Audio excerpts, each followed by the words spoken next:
여호와께서 정하신 것이라. 이 날에 우리가 즐거워하고 기뻐하리로다. 여호와여 구하옵나니 이제 구원하소서. 여호와여 우리가 구하옵나니 이제 형통하게 하소서. 아멘. 지난 한 주간도 코로나의 어려움 속에 쉽지 않았지만 하나님 은혜로 살 수 있었음을 고백합니다. 오늘은 거룩하게 구별하신 주님의 날, 하나님께 감사로 이 예배를 올려드립니다. 온 마음과 정성과 힘을 다해 드리는 우리 예배를 오늘도 기쁘게 받아 주시옵소서.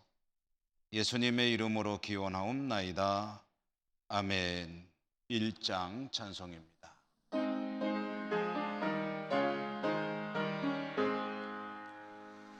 만복의 근원 하나님, 온 백성 찬송 드리고 저 천사여 찬송하세. 찬송 성부 성자 성령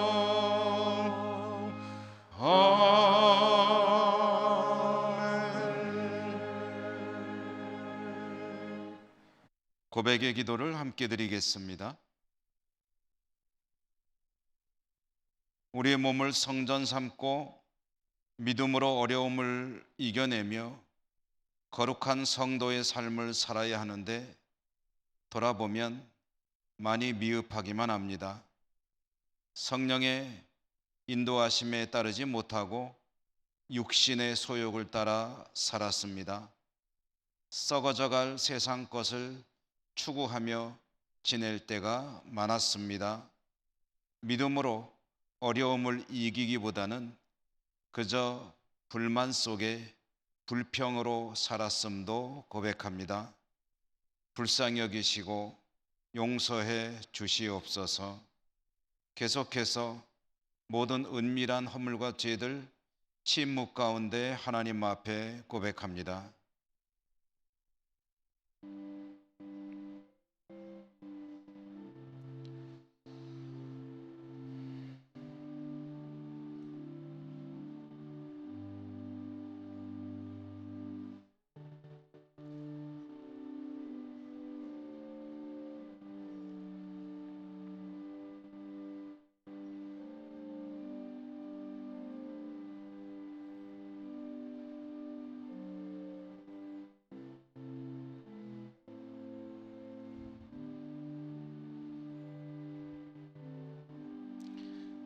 하나님의 사죄의 말씀입니다. 나 곧 나는 나를 위하여 내 허물을 도말하는 자니 내 죄를 기억하지 아니하리라. 아멘. 성시교독 교독문 65번 시편 149편입니다. 할렐루야. 새 노래로 여호와께 노래하며 성도의 모임 가운데서 찬양할지어다.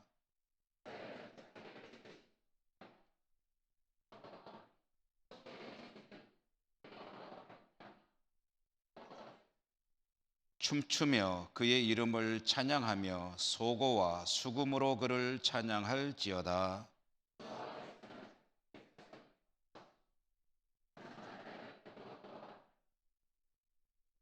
성도들은 영광 중에 즐거워하며 그들의 침상에서 기쁨으로 노래할지어다.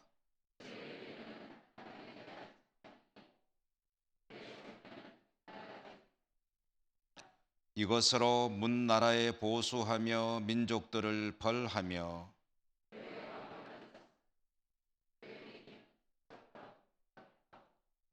기록한 판결대로 그들에게 시행할지로다. 이런 영광은 그의 모든 성도에게 있도다. 할렐루야. 아멘. 사도신경 신앙 고백합니다. 나는 전능하신 아버지 하나님, 천지의 창조주를 믿습니다. 나는 그의 유일하신 아들, 우리 주 예수 그리스도를 믿습니다. 그는 성령으로 잉태되어 동정녀 마리아에게서 나시고 본디오 빌라도에게 고난을 받아 십자가에 못 박혀 죽으시고 장사된 지 사흘 만에 죽은 자 가운데서 다시 살아나셨으며 하늘에 오르시어 전능하신 아버지 하나님 우편에 앉아 계시다가 거기로부터 살아있는 자와 죽은 자를 심판하러 오십니다. 나는 성령을 믿으며 거룩한 공교회와 성도의 교제와 죄를 용서받는 것과 몸의 부활과 영생을 믿습니다. 아멘. 212장입니다.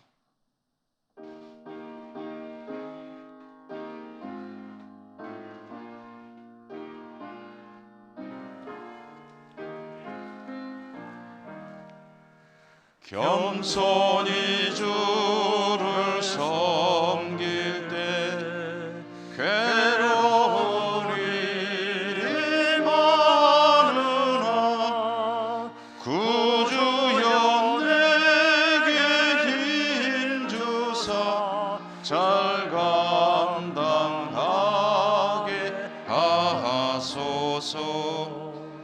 인자한 말을 가지고 사람을 감화시키며 갈 길을 잃은 무리를 잘 인도하게 하소서.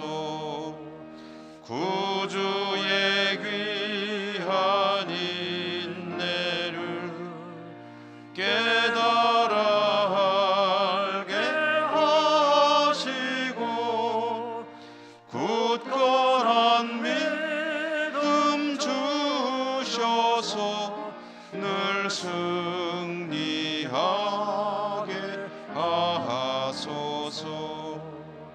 장래의 영광 비추사 소망이 되게 하시며 구주와 함께 살면서 참 평강 얻게 하소서.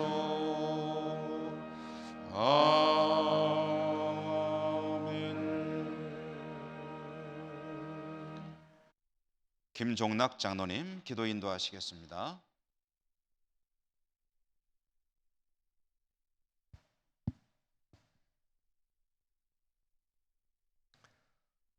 하나님, 우리 아버지 은혜를 감사드립니다.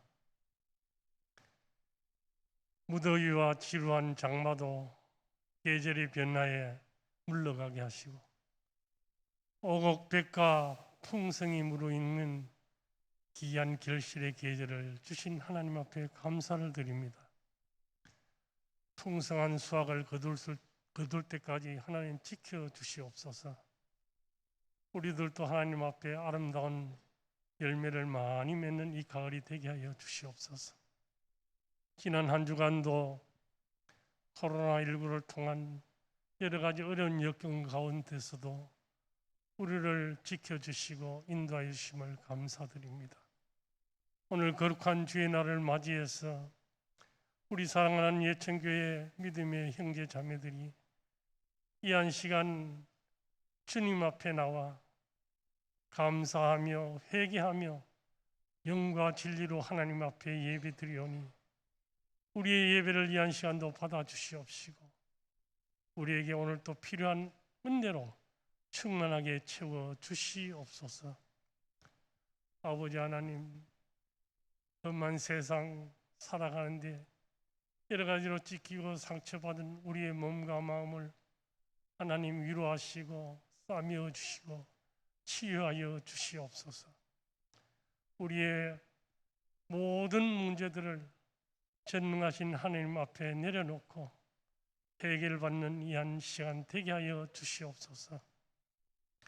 아버지 하나님, 우리의 삶을 돌아볼 때 모든 것이 하나님의 사랑과 은혜였음을 고백하지 않을 수 없습니다. 그러나 우리는 하나님과 사람 앞에 여전히 부끄럽고 허물 많은 죄인임을 또한 고백하지 않을 수 없습니다. 우리의 부족함과 우리의 죄를 다시 한번 회개하오니 하나님 예수 그리스도의 보혈의 피로 씻어 정케하여 주시옵시고 하나님과 우리의 사이의 관계가 온전히 회복되게 하여 주시옵소서. 잘못된 인간관계로 시험받는 우리 모든 성도님들에게는 아버지 하나님의 사랑으로 서로 이해하고 서로 용서하고 용서받아 받는 귀한 은혜의 시간이 또한 되게 하여 주시옵소서. 아버지 하나님, 하나님 앞에 합당하지 못한 우리의 육체의 소욕과 세상의 헛된 욕심과 사탄의 유혹을 우리의 의지와 힘만으로는 이길 수 없사오니 성령 하나님께서 우리와 동행하시고 우리에게 강하게 붙들어 주시옵소서. 성령으로 충만하여 하나님 말씀에 온전히 순종함으로 하나님을 기쁘시게 하는 삶을 살게 하시고 나아가서 온유하고 겸손한 주님의 마음을 담고 세상에 나가 하나님의 사랑을 실천함으로 우리가 하나님의 자녀임을 날마다 증거하는 복된 삶을 살아갈 수 있게 하여 주시옵소서. 아버지 하나님, 코로나19가 잡히지 않고 고통이 더해가고 있습니다. 우리의 죄를 용서하여 주시옵소서. 연병으로부터 우리를 구하여 주시옵소서. 하나님만이 할 수 있사오니 속히 아버지 하나님 복된 일상이 회복될 수 있도록 하나님 은혜를 베풀어 주시옵소서. 아버지 하나님, 정치권이 내년도 선거를 앞두고 심히 혼탁하고 어지럽습니다.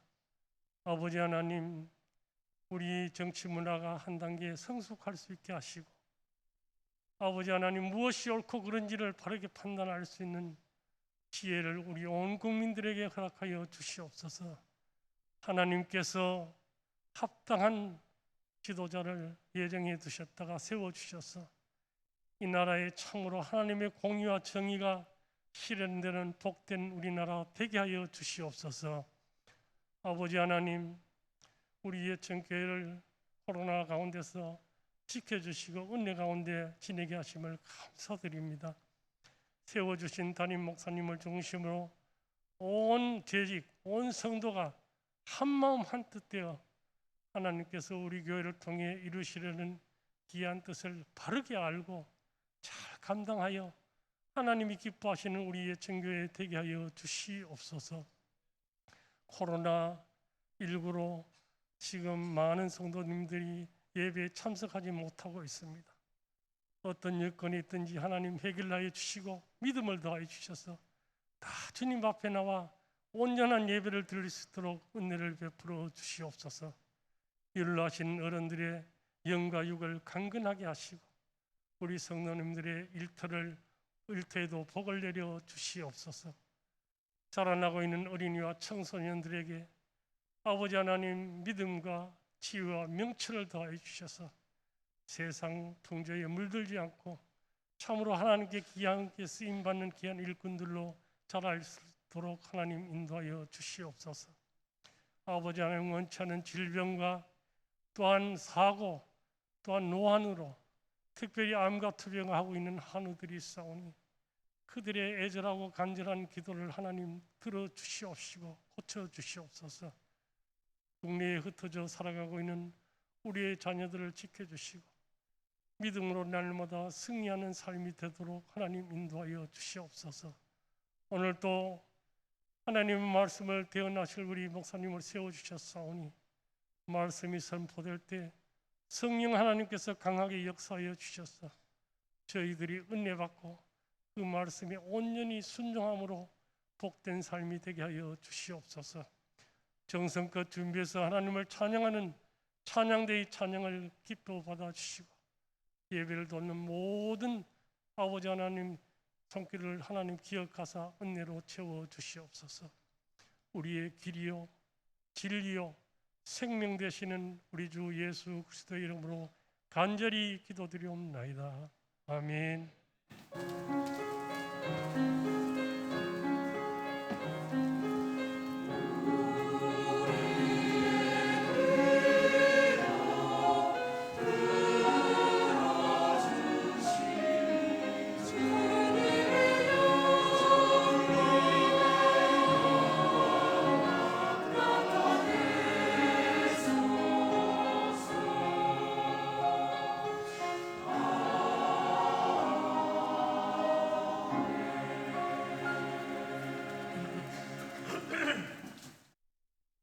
오늘 하나님께서 주시는 말씀을 봉독하겠습니다.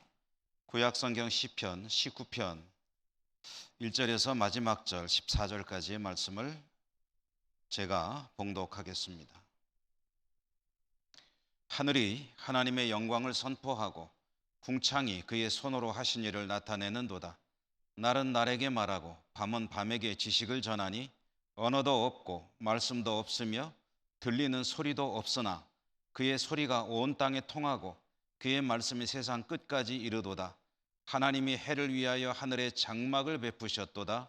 해는 그의 신방에서 나오는 신랑과 같고 그의 길을 달리기 기뻐하는 장사 같아서 하늘 이 끝에서 나와서 하늘 저 끝까지 운행하며 그의 열기에서 피할 자가 없도다. 여호와의 율법은 완전하여 영혼을 소성시키며 여호와의 증거는 확실하여 우둔한 자를 지혜롭게 하며 여호와의 교훈은 정직하여 마음을 기쁘게 하고 여호와의 계명은 순결하여 눈을 밝게 하시도다. 여호와를 경외하는 도는 정결하여 영원까지 이르고 여호와의 법도 진실하여 다 의로우니 금 곧 많은 순금보다 더 사모할 것이며 꿀과 송이꿀보다 더 달도다.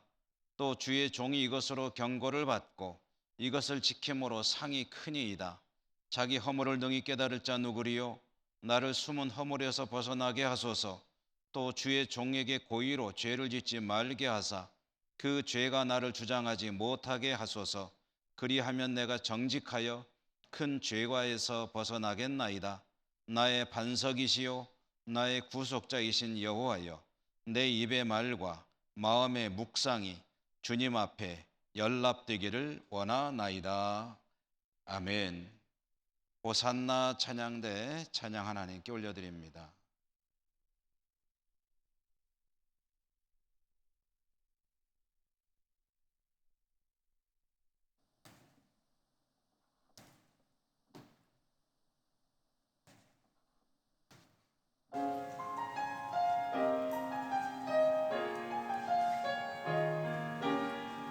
주에게 오셔서 내 눈 여소서. 우리 주 주소서. 주의 금 주시고 어루만 대사 내 영혼 이끄소서.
아멘.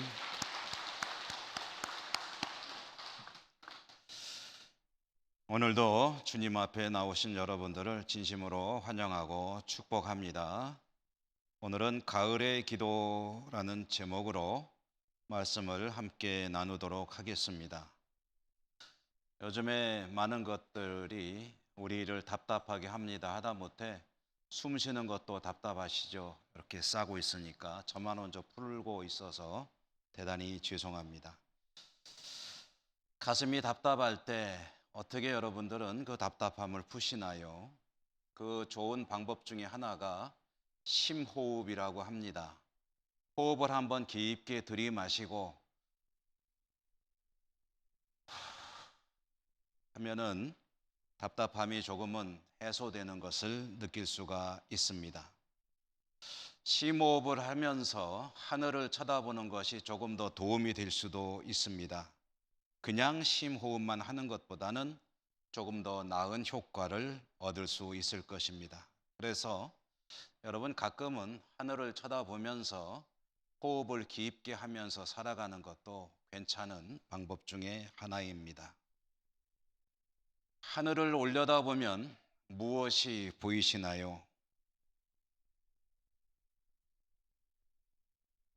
저는 어린 시절에 하늘을 보면서 많은, 비록 어린아이였지만 생각을 했던 기억들이 지금도 생생합니다.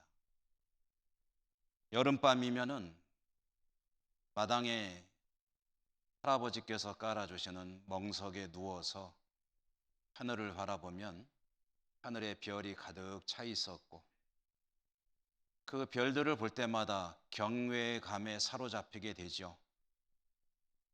광활한 우주를 바라보며 그것이 무엇인지 알지는 못하지만 저 우주의 끝에는 무엇이 있을까?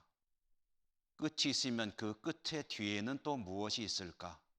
하는 그런 신비로움, 무엇인가 압도하는 그런 것에 경외감을 느끼고 하늘을 바라보던 기억이 생생합니다.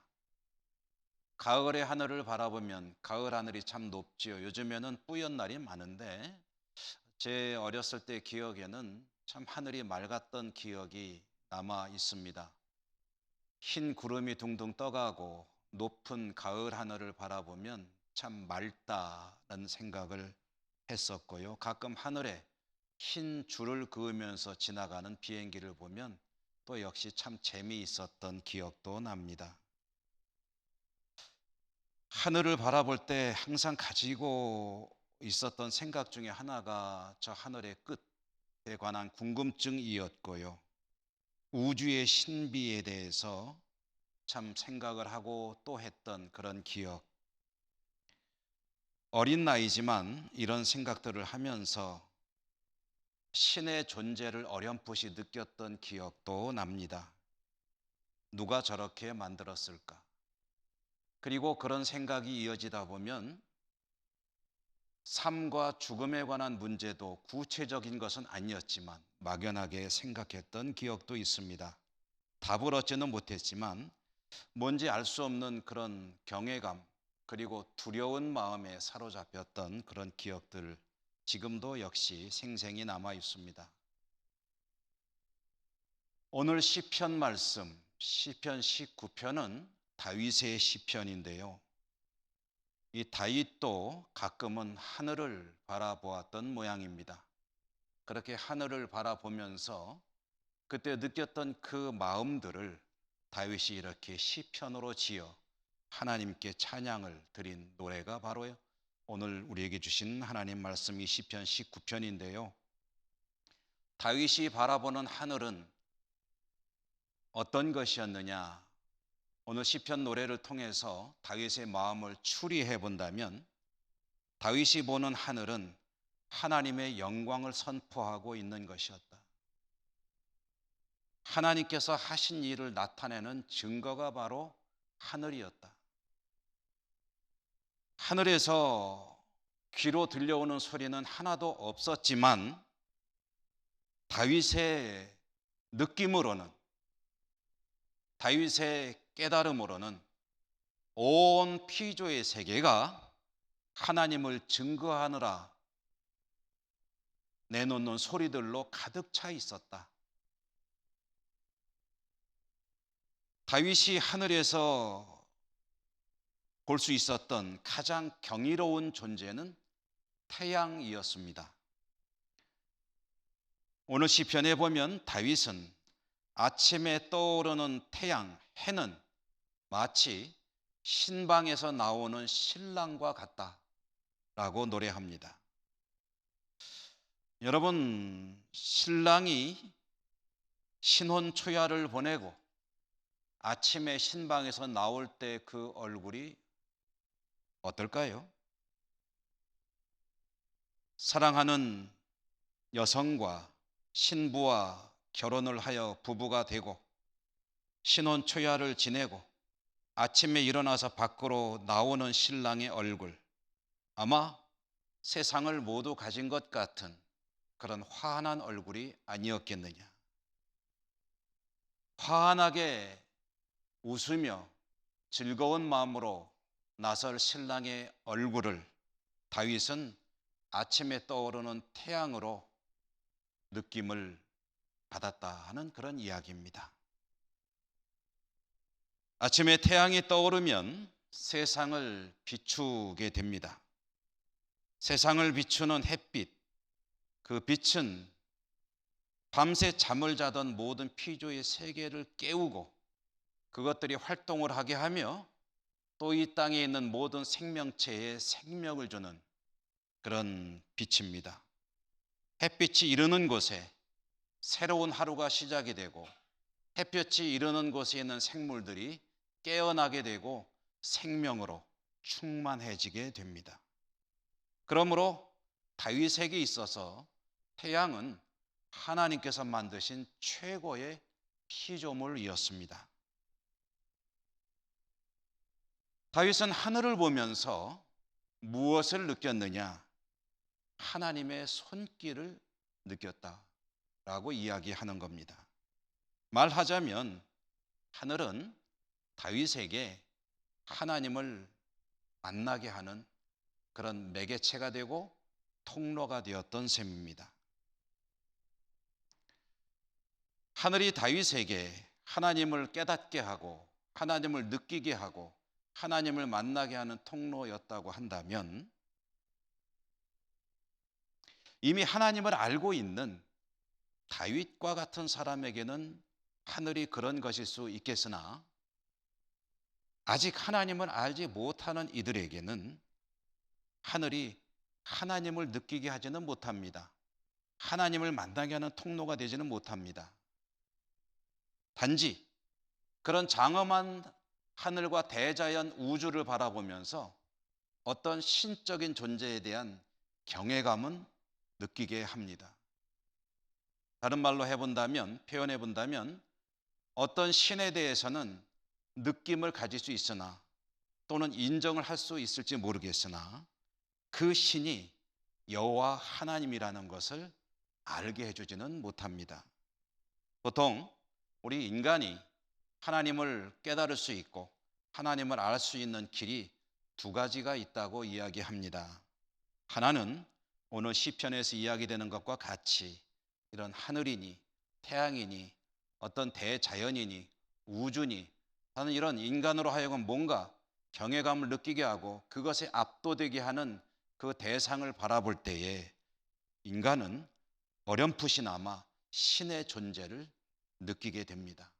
그리고 신이 있을 것이라는 생각을 하게 되지요. 그런데 이런 어렴풋이 생각하게 되고 깨닫게 되는 그 신이 누군지는 자연이 말해주지 못합니다. 그 신이 누구인지를 명확하게, 명료하고 정확하게 알게 해주는 또 하나의 길이 성경입니다. 성경을 통해서 저나 여러분, 우리들은 이 우주 만물 삼라만상을 지으신 분이 하나님이시고 우리의 구원자가 되시는 분이 바로 그 하나님이라는 것을 알게 되지요. 하나님이 어떤 분이신가 하는 것을 명확하게 알려주는 길은 기록된 말씀, 하나님의 말씀 성경입니다. 그리고 그것은 다윗에게도 마찬가지였습니다. 다윗은 무슨 탁월한 능력이 있어서 성경을 보지 않고도 이런 자연을 보면서 여호와 하나님을 깨달았던 것은 아닙니다. 다윗이 어렴풋이 신을 느끼는 것이 아니라 여호와 하나님께서 이 모든 것을 지으셨고 이 천지 우주 만물이 그 하나님을 증거하고 있다고 노래할 수 있었던 그 신령한 지식은 하나님의 말씀을 통해서 얻게 된 것이었죠. 그래서 오늘 시편 7절 이하에서 보면 전반부에서는 자연을 찬양하고 있지만 7절 이후에서는 다윗이 하나님의 말씀, 율법에 대해서 이렇게 찬양하고 있음을 볼 수 있습니다. 간략하게 좀 정리해 본다면 여호와의 율법은 완전한 것이다. 그래서 영혼을 소성시킨다. 우둔한 자를 지혜롭게 하고 마음을 기쁘게 하며 눈을 밝게 하고 영원까지 이룰 수 있게 하며 진실되고 의로운 것이 하나님의 말씀 율법이다. 이렇게 선언을 하고 있습니다.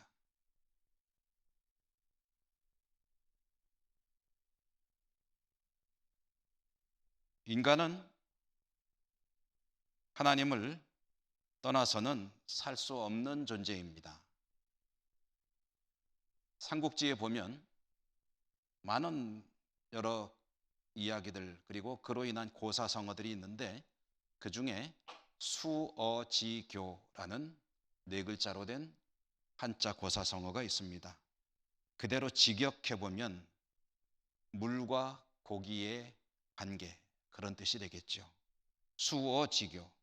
이것은 물고기가 물을 떠나서는 살 수 없듯이 친밀한 관계를 이룰 때 쓰이는 그런 용어입니다.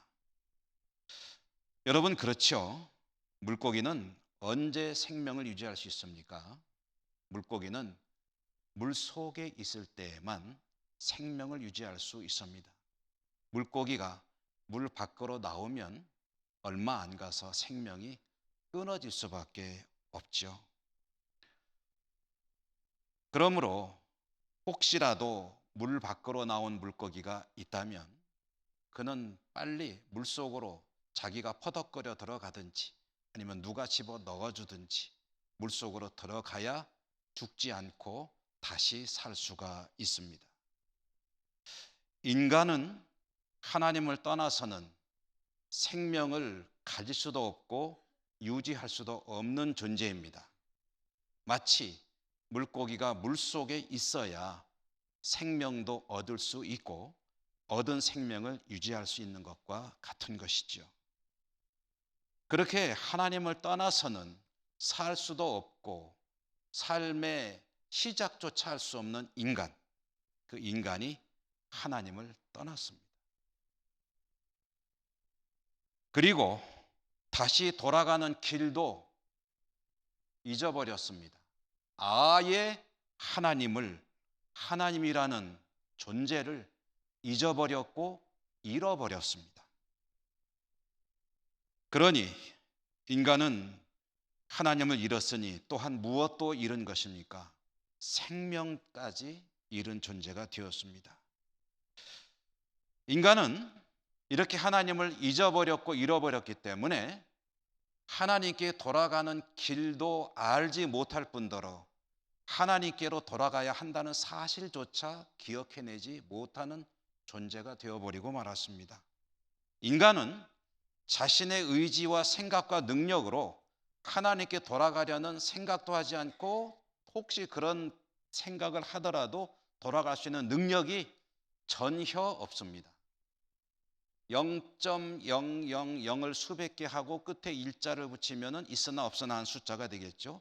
그 정도의 가능성도 없는 존재가 되어버렸습니다. 그러나 인간이 생명을 가지려면 그리고 생명을 유지하며 살려면 하나님과 함께 있어야 합니다. 그러므로 인간이 생명을 얻기 위해서 다시 하나님을 만나고 하나님과 함께 살 수 있기 위해서는 인간 자신의 능력으로는 그 길을 생각조차도 못하고 혹시라도 생각을 하더라도 찾을 수가 없기 때문에 어떻게 됩니까? 하나님께서 길을 주셔야 합니다. 그리고 길을 발견할 수 있게 해주셔야 되고 깨닫게 해주셔야 그때 비로소 인간은 자기 눈에 보인 하나님을 향해 가는 그 길을 찾아가는 발걸음을 띄게 됩니다.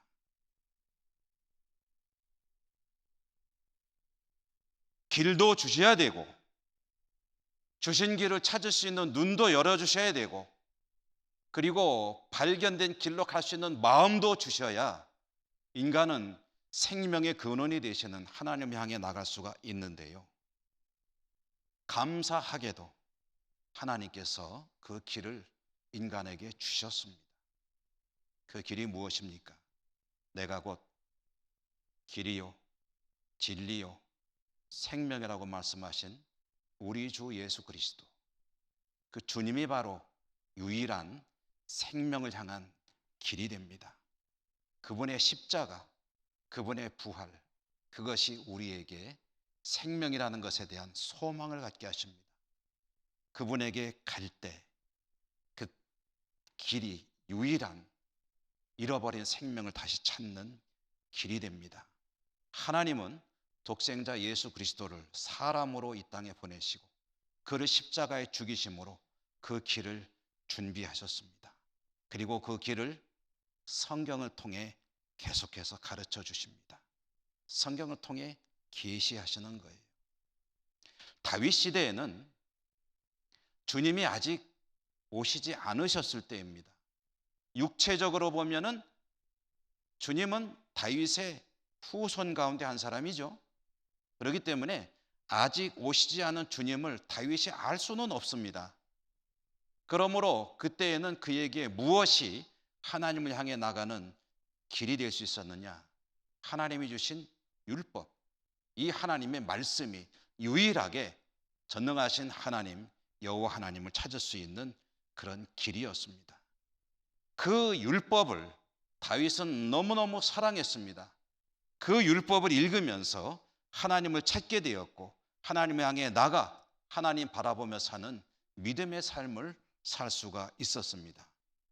다윗에게 그 하나님의 말씀 율법은 너무너무나도 좋은 것이었습니다.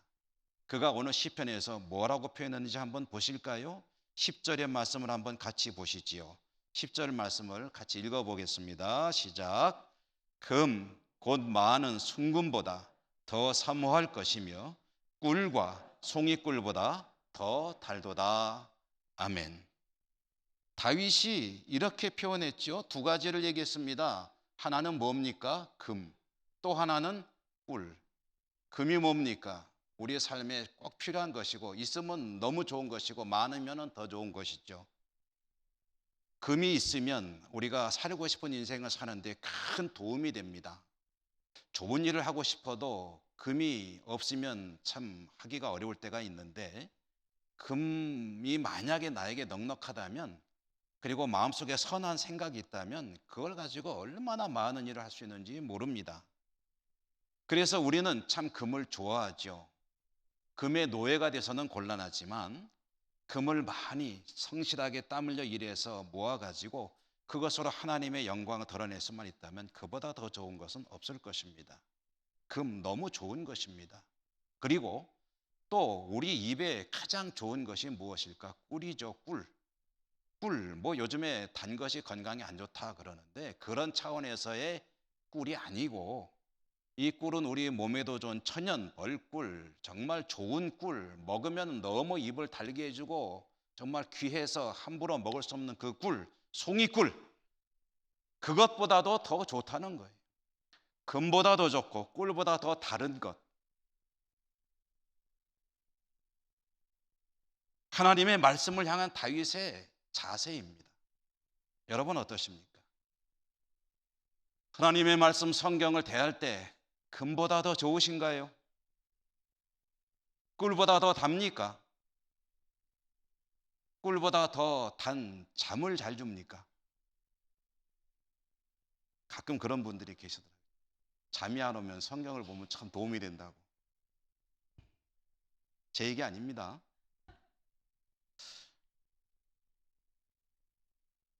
아마 성경을 참 좋고 우리가 사랑하지만 평상시에는 금보다 더 좋고 꿀보다 더 달아요 이런 표현까지 쓸 만큼 그렇게 절실하지는 않을 수 있습니다.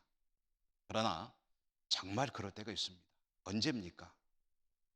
하나님의 은혜가 너무나도 절실하게 필요할 때, 하나님의 도우심이 너무나도 절박할 때, 그래서 하나님께 나가서 기도하며 말씀을 보면서 하나님의 어떤 무엇인가 뜻을 찾고자 할 때, 그때는 하나님의 말씀을 대할 때 하나님의 말씀이 가슴을 파고 들어오는 것을 느낄 때가 있습니다.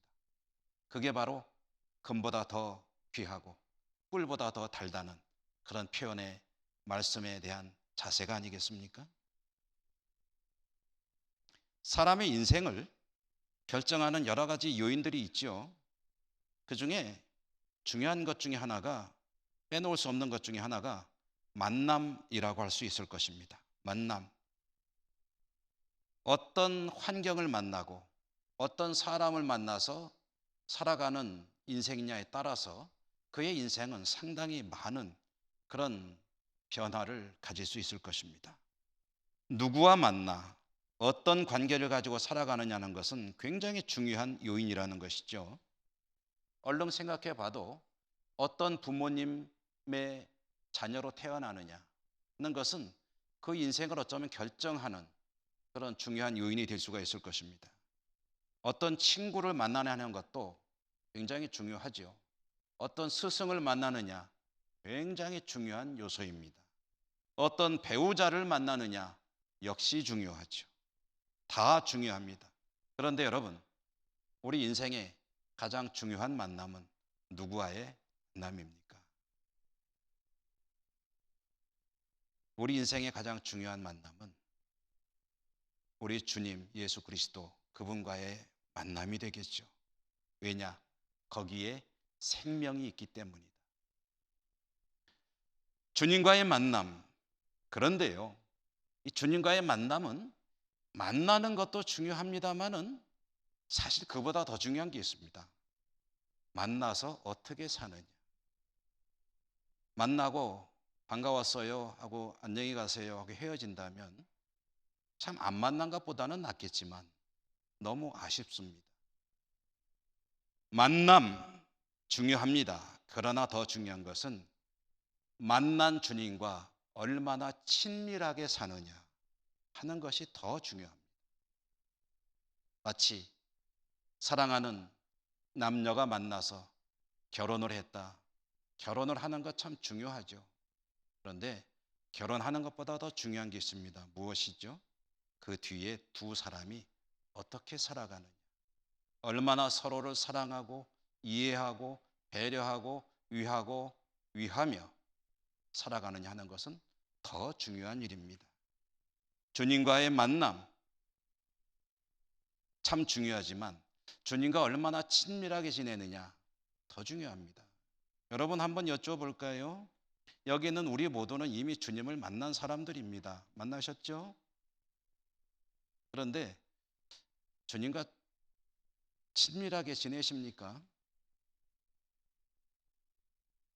아마 주님 없으면 죽고 못 산다 하는 분도 계실 것이고, 주님 뭐 잘 아는 분이야 하는 정도로 평상시에는 잘 생각 안 하고 그렇게 조금 소원하게 살아가는 분도 있을 수 있을 겁니다. 여러분은 어느 쪽에 가까우십니까? 다윗은 하나님을 만난 것도 중요하지만 하나님과 정말 친밀하게 살았다는 것을 오늘 시편을 통해서 보여줍니다. 오늘 14절의 말씀이 그 다윗의 자세를 드러내 주는데요. 14절 말씀 한번 같이 또 읽어보실까요? 14절 읽습니다. 시작. 나의 반석이시요 나의 구속자이신 여호와여, 내 입의 말과 마음의 묵상이 주님 앞에 연락되기를 원하나이다. 아멘. 무슨 말씀입니까? 하나님을 향한 호칭부터 벌써 나의 반석이시고 구속자이시오라고 하는데요, 그 뒤에 나오는 말의 내용이 내 입의 말과 마음의 묵상이 주님 앞에 연락되기를 원합니다. 이걸 좀 풀어서 말씀드리면 이런 얘기죠. 내가 살아가는 모든 삶의 과정들, 언행은 물론이고 내 심사, 생각까지도 하나님이 보시면 즐거운 그런 하나님의 백성으로 살기를 원합니다. 여러분, 생각까지도 하나님이 기뻐하시는 사람으로 산다는 것, 그렇게만 살 수 있다면 얼마나 좋을까요? 이 정도의 하나님을 향한 열린 마음이라고 한다면 그 사람의 인생이 무엇을 바라보며 살고 그 하나님과의 관계가 얼마나 친밀한 것이었을지는 그리 어렵지 않게 상상해 볼 수 있지 않겠습니까?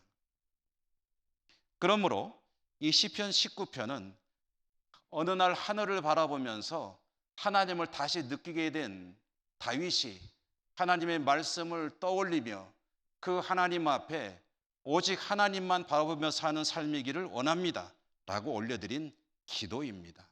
하늘을 바라보면서 올려드렸던 다윗의 기도. 오늘 말씀을 전해드리기 위해 이 시편을 묵상하면서 저는 제목을 가을의 기도라고 지어봤습니다. 그런데 이것은, 이 가을의 기도는 저작권이 있습니다. 어떤 저작권이냐? 어떤 시인의 시 제목입니다. 그분이 누구냐 하면 김현승 시인이라는 분입니다. 김현승 시인은 기독교 가정에서 태어난 분이었습니다. 목사님의 아들로 태어나 그 형도 목사님이고 아들도 목사님이지만 자신은 시인으로 살았는데, 그렇지만 기독교적인 세계관 신앙을 가지고 기독교의 향기가 물씬 풍기는 시를 많이 쓰셨던 그런 분입니다. 그래서 우리나라에 3대 기독교 시인이 있는데, 한 분은 유명하신 박두진 시인이시고, 한 분은 박목월 시인이시고, 그리고 또 한 분이 바로 이 김현승 시인이십니다. 이 가을의 기도라고 하는 시는 저하고 같이 태어났습니다. 제가 1956년 11월, 양력으로는 11월 생인데 이 가을의 기도가 1956년 11월에 발표가 되었습니다. 저하고 나이가 같은 그런 오래된 시죠. 가을에는 기도하게 하소서로 시작되는 아름다운 시입니다. 그래서 제가 가을이 되었고 기도라는 이 주제를 함께 묶어서 슬그머니 저작권료 지불 안 하고 이 제목을 좀 빌려왔지만 아마 천국에 계실 김현승 시인께서 용서해 주시리라 생각합니다. 여러분, 가을이 되었죠. 가을은 모든 것이 풍성하고 넉넉해지는 계절이죠. 비록 요즘 우리는 코로나로 힘겨운 시기를 보내고 있지만 하나님이 정하신 자연 법칙에 따라 계절은 어김없이 지나가고 찾아오고 또 가을이 되었습니다. 이 가을, 쉽지 않은 시기이지만 높은 하늘을 바라보며 다윗이 기도했던 것처럼 우리도 기도할 수 있다면 얼마나 좋은 계절이 될까요?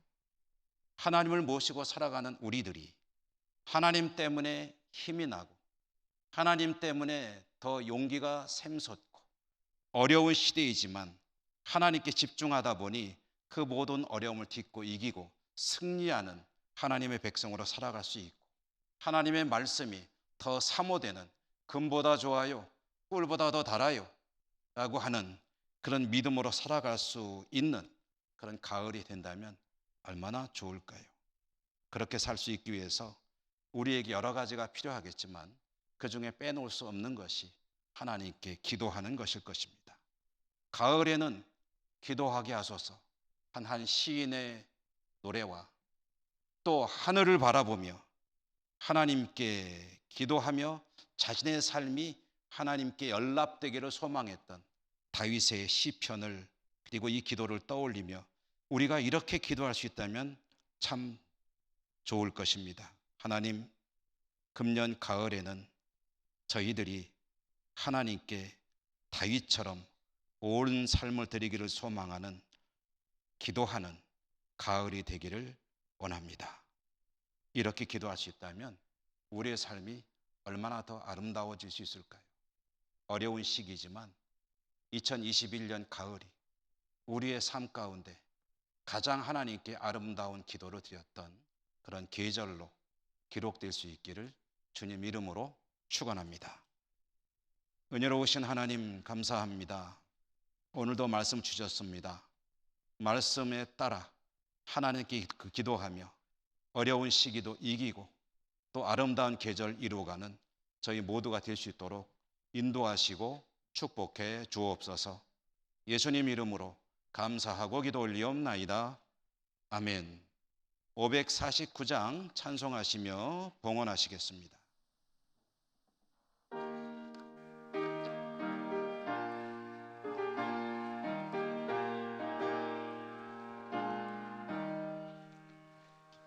내 주여 뜻대로 행하시옵소서.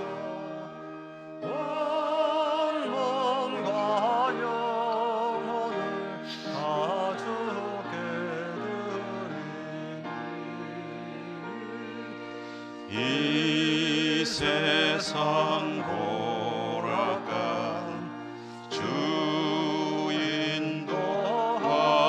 주인도하시고 날 주관하셔서 뜻대로 하소서. 내 주여 뜻대로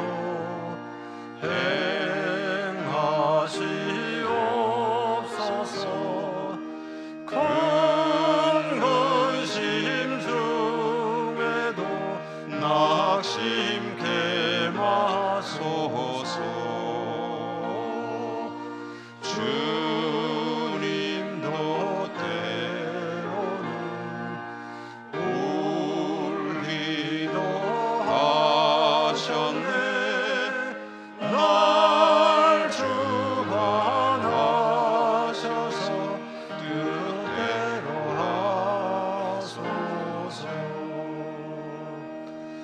내 주여 뜻대로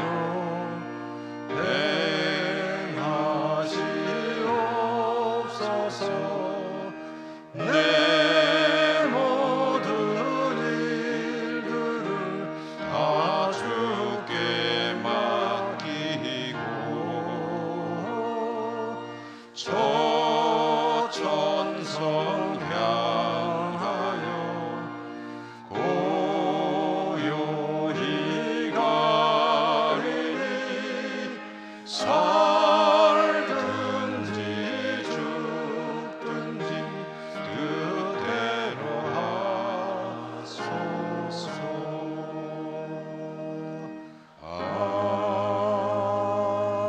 아멘. 하나님 감사합니다. 하나님 은혜로 한 주간 살고 오늘도 하나님을 예배하는 자리에 올 수 있었습니다. 하나님을 향해 나오며 저희들은 하나님께서 베푸신 은혜의 일부 거룩하게 정성껏 구별하여 가지고 나와 올려드립니다. 우리의 예물 오늘도 기쁘게 받아주시고 우리의 삶이 하나님 은혜로 더 풍성한 삶이 되게 하여 주옵소서. 이 가을이 하나님께 은혜를 구하며 하나님께 더 가까이 가기를 소망하며 살아가는 아름다운 계절 되게 하여 주시옵소서. 예수님 이름으로 감사하고 기도 올리옵나이다. 아멘.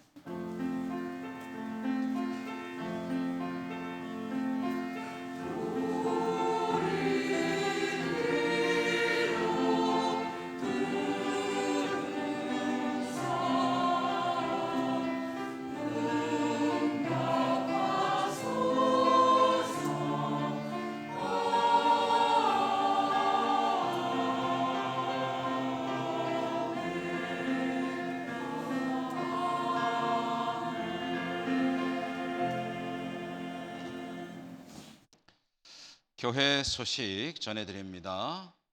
오늘 오후 찬양 예배는 안수 집사의 헌신 예배입니다. 강사로는 지난주에도 말씀드렸지만 풍기 성내교회를 섬기는 최효열 목사 오셔서 말씀 전해 주십니다. 안수 집사님들은 오후 1시 10분까지 찬양대 실로 와 주십사 하는 광고 추가로 드립니다. 그리고 오늘 오후에는 영주노회 남선교회 연합회 실행위원회 및 북한교회 건립추진위원회 헌신 예배가, 예배 이름이 좀 길죠. 9월 12일 오늘 오후 5시 봉화 춘향교회에서 있습니다. 우리 남선교 회원들이 관심을 많이 가져주시기 바라고요. 가실 분들은 교회에서 오후 3시 30분에 출발하오니 이 시간에 맞춰서 교회로 오시면 같이 가시게 되겠습니다. 교우동정입니다. 김여화 명예집사님 칠곡 경대병원 수술하고 입원 치료 중에 계십니다. 그리고 지난 주간에 김춘자 명예집사님 별세하셔서 장례하였고요. 성경 공부반 모집에 대한 광고입니다. 신약 성경 이해 기초반 첫 번째로 복음서를 공부하는 성경 공부, 오늘부터 다음 주일까지 관심 있는 분이 신청하시기 바라고요. 강의는 그 다음 9월 26일 주일부터 6주간 매 주일 오후 4시에 유치부실에서 할 예정이라고 합니다. 강의는 진현수 목사님 맡아서 수고해 주시겠습니다. 자, 우리 곁에 계신 분들하고 사랑의 교제, 축복의 말씀 인사하시며 일어나겠습니다. 사랑합니다. 축복합니다.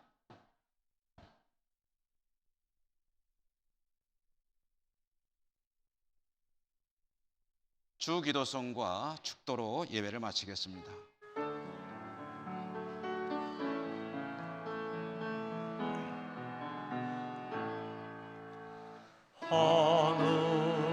하늘에 계신 아버지 이름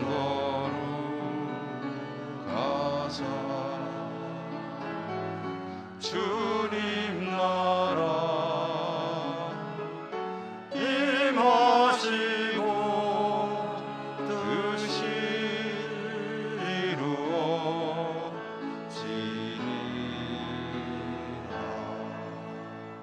일용할 양식 주시고 우리들의 큰 죄 다 용서하옵시고 또 시험에 들게 마시고 악에서 구원하소서.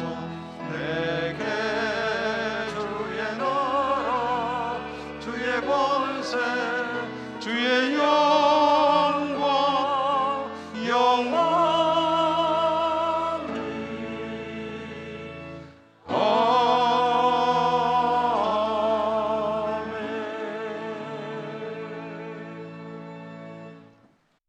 자비로우신 하나님 아버지, 하나님을 예배하고 또 한 주간 세상에 살게 될 주의 백성들, 힘겨운 가운데 세상은 어지럽지만 하나님을 찾으며 구하며 말씀으로 힘을 얻고 하나님과 더 친밀하게 지내며 승리하는 삶이 될 수 있도록 축복하여 주시옵소서. 흩어져 살아가는 우리 모든 가족들 있는 곳마다 하나님 은혜 내려주시고 지켜주시옵소서. 예수님 이름으로 감사하고 기도드립니다. 아멘.